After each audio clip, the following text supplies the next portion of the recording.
Hello, I'm Belinda Urquhart, the CEO of Macdonald Regional Council. This year, Ikuntji Artists has won the Northern Territory Tidy Towns Award, and this means that they go on to represent the Northern Territory for 2025. We are immensely proud of the work that the Ikuntji community has achieved this year. Under the guidance and the leadership of the whole community, we wish them every success in the endeavours to win the National Tidy Towns Awards. I'd now like to introduce you to Ikuntji Artists.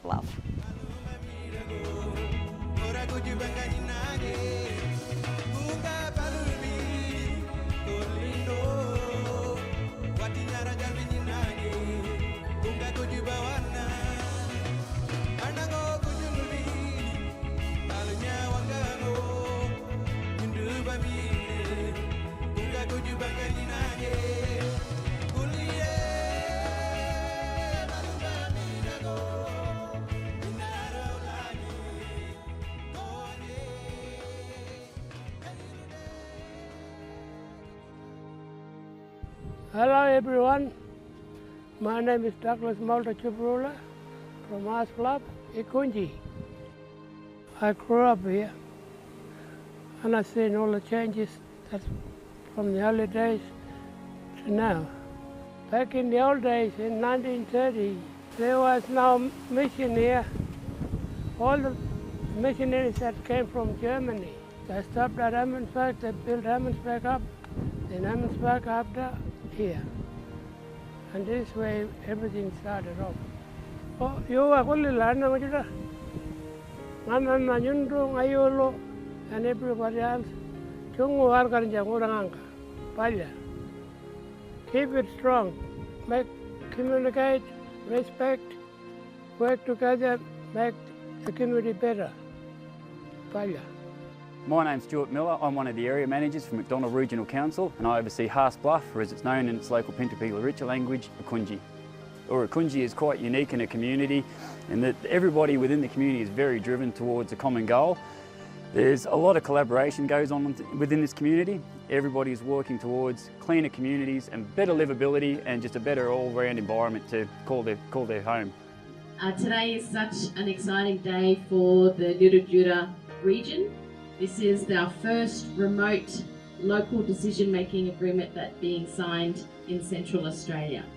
So the communities in this area are leading the way, so congratulations. And for far too long, I think the narrative has always been set by other people, and they're not from the community. They don't speak for us, we speak for ourselves, because it's about all of us working together to make the future brighter and better for our children, the next two generations of Indigenous kids in the Murajura area. So we're setting our own narrative in this journey. Macdonald Regional Council oversees and operates the essential services in Ikuntji community. These include road maintenance, waste management, cemetery, aged care services, youth services, and as well as being funded by the Northern Territory, we look after remote community airstrips, Australia Post, and essential services. This enables access to Centrelink through some of our most remote regions. At Ikuntji community, we've also been able to run various initiatives targeting water conservation and environmental sustainability. In Ikuntji, we're also looking at bigger projects. In every project that Macdonald Regional Council does within community, we're trying to align with the 17 UN Goals for Sustainable Development. This gives us a structured framework of where we want to go and what we want to achieve, and leads us towards best practice in every avenue of what we do out here on community. We have programs like revegetation programs that's done in collaboration with the council and the school, where they're growing up native trees to plant out areas that where the council may have disturbed it, whether we're upgrading the tip or setting up sorry camps or setting up cultural areas. If we do any clearing, the council will go in, will replant with native vegetation. The children are really interested in looking after the environment, give some understanding to children about how important it is to look after key resources such as water, managing the environment as best we can in the situation of a desert, which can be quite challenging. We're also looking at establishing some bees, so we'll actually have some beehives managed by the community, which then they'll get taught how to look after the bees, how to become an actual beekeeper. They'll have hives here and then they'll be able to harvest that honey to take back to the store. One of the other things that we're looking at is the Oasis water boxes, which will be planting trees around community within these boxes, and they help to capture any water as it's evaporated out of the ground, recycling that water so we don't have to use as much. All the water on community comes from the bores, so anytime we can limit the water we used with our planting programs, the more benefit there is to the community.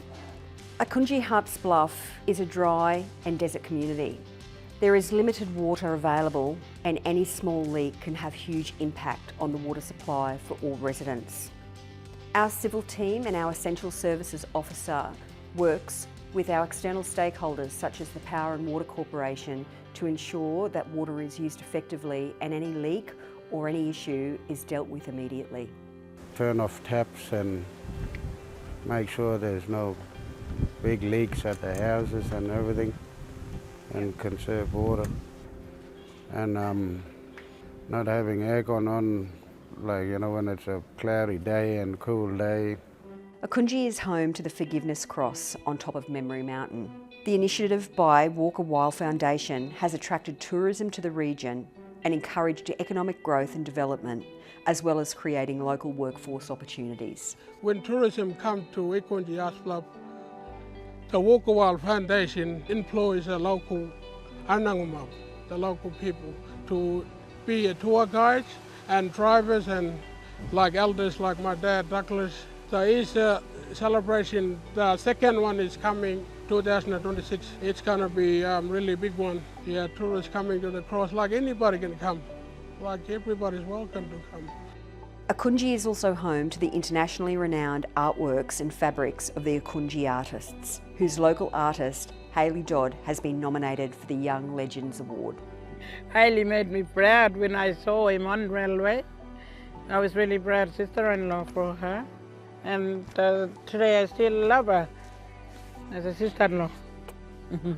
VR is a brand new initiative for McDonnell Regional Council.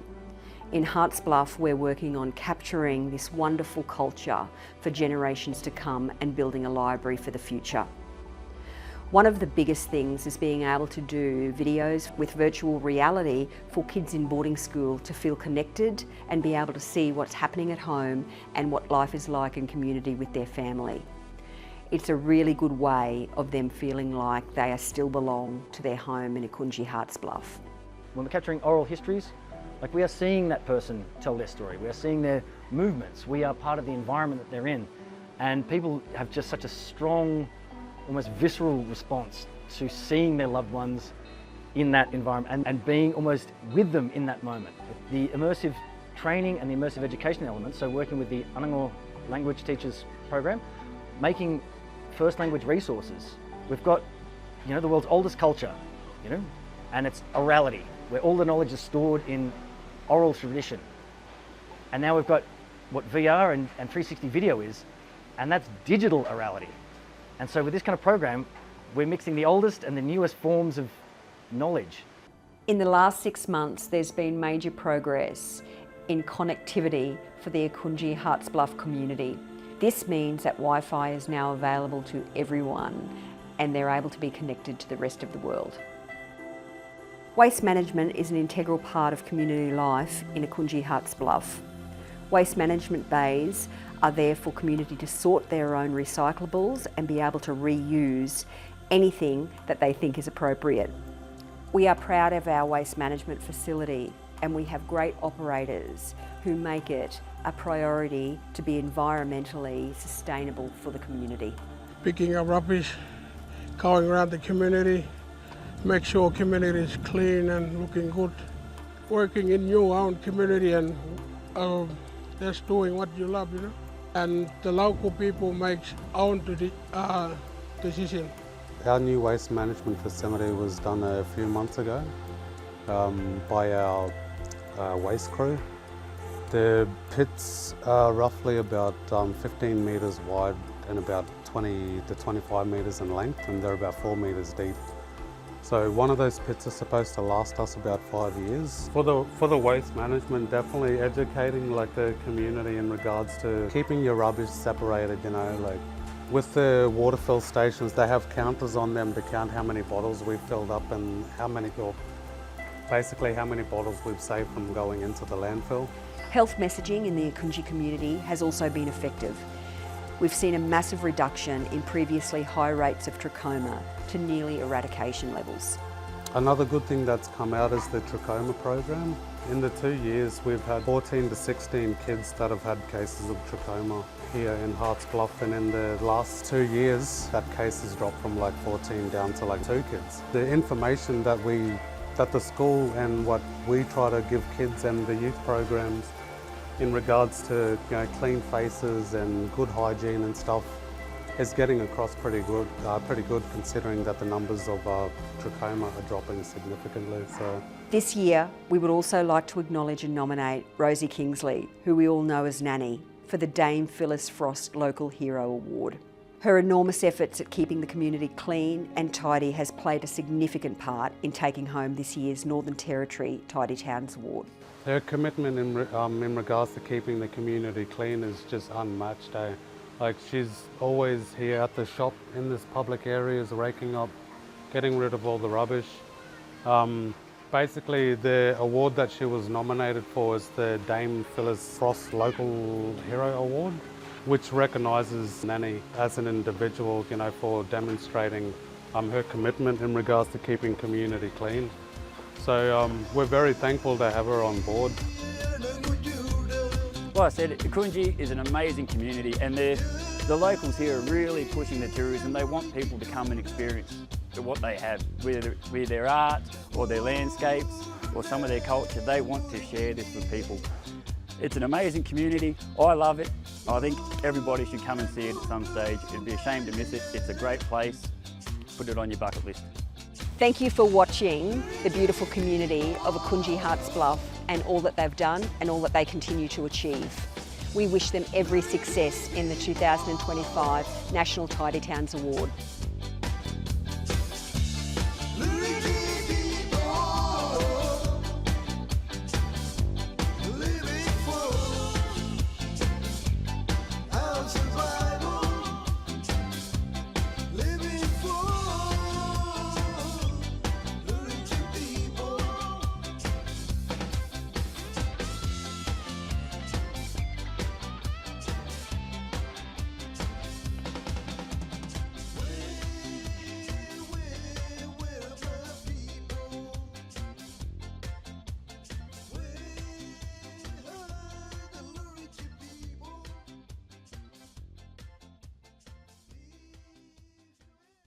So as you can see, we have a fair bit happening in Harts Bluff in Ikuntji. One of my favourites at the moment is we've just started producing honey. We've got some hives out there. I lived in one of the neighbouring communities for the last 10 years, a community called Mount Liebig, about an hour and a half away from Ikuntji. And in my time there, I saw countless occurrences where young men were climbing cliff faces or climbing trees to harvest honey that they'd noticed out in the bush somewhere. And they'd climb up, and the way they'd harvest, they'd get up there just with sticks and stab at these hives and just scrape it into jars or tins or something they'd taken up with them. And you can just imagine these guys would be coming back covered in welts, covered in sores, but still just so happy to have this jar full of bark and dirt, a little bit of honey in there. And it was that passion, the fact that they went that hard to try and gather this stuff, that I went and spoke to Kieran and said, look, would you guys be interested in trying to have our own hives, our own honey? And they were quite keen to have a go of it.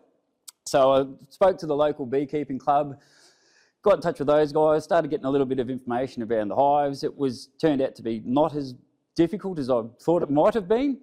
And we brought some hives from these are the first 2 hives that we brought from the local club. Got those. Interestingly, bees have to travel at night. So all the bees, they return to their hives in the dark, and then you can transport them to wherever you want to go. Beehives in the back of a car on a dirt road for 4 hours makes for really angry bees. So as cool as the project was, the first night taking these out there was an interesting evening to say the least. But in that area, it's really hard to grow any sort of plants where we are. There's really tight water restrictions, not much water there in the first place. It's very hot. Livestock or farming any sorts of animals is out of the question. So this was something that was accessible. The more I looked into it with the beekeeping club, the more I found it was quite low maintenance, quite low impact, not a very steep learning curve with it. And the bee club's been great. They've been giving us a lot of support since we've started doing this. So the first 2 hives are going really well. And the more we looked into it, there's just so many benefits out of having these hives, and it was just a really good project, and the community was very excited by it.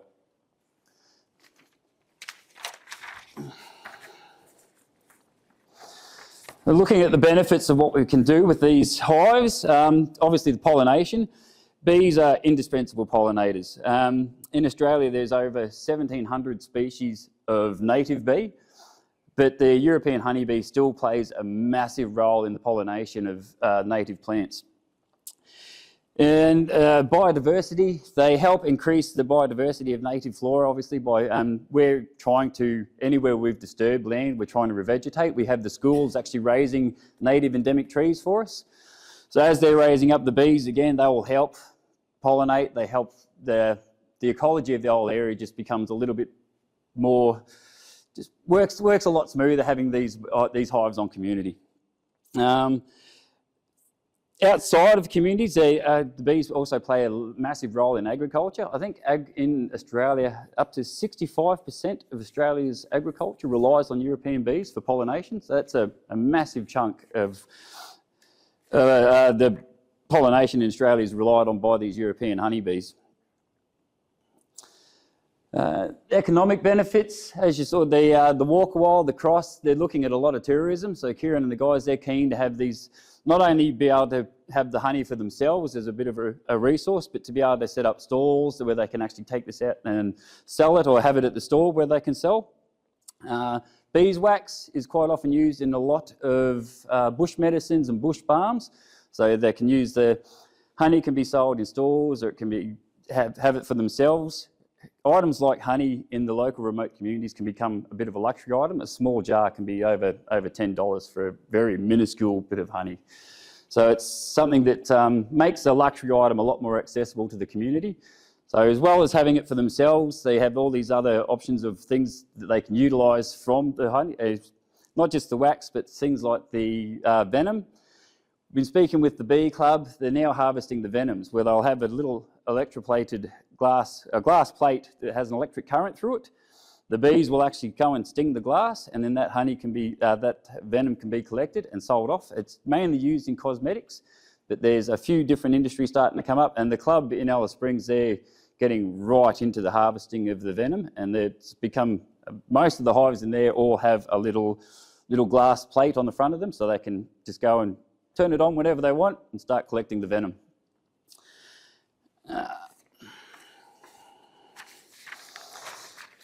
For personal benefits, it is a fascinating hobby. I didn't really know a lot about it until I got into this recently, and it's just been a very deep rabbit hole. It's very, very cool. The life cycle of the bees, the whole process of what they do and how they do it is just incredible to get into. They say it's a bit of a stress relieving thing. It is quite tranquil, but that stress relief is directly related to how well you put your bee suit on. A few of my days out playing with these bees it's been quite stressful. I've discovered that the smallest hole in a bee suit, they will find a size of a 5-cent coin, and they will flood into that hole. I don't know how they do it, but they're really good at doing it.